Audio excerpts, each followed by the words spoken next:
اسمعني مليح تدي الفايدة. كاين اللي اليوم يتفادى المشاكل وتلقاه قابض الحيط وممكن كاع يبدل الطريق. هاد النوع يقول لك عليه جبان خواف. يا ودي راه عارف الا دخل شي مرميطه وحكمت عليه الظروف باش يصطم في شي معركه راه ينوض الفتان.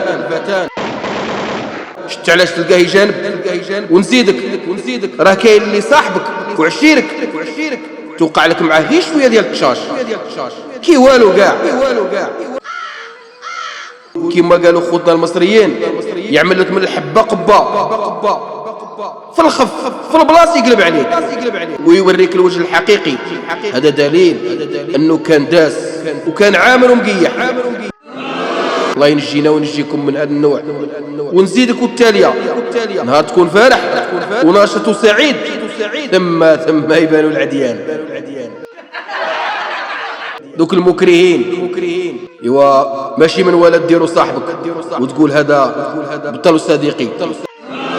صافا يا تهلا تربح.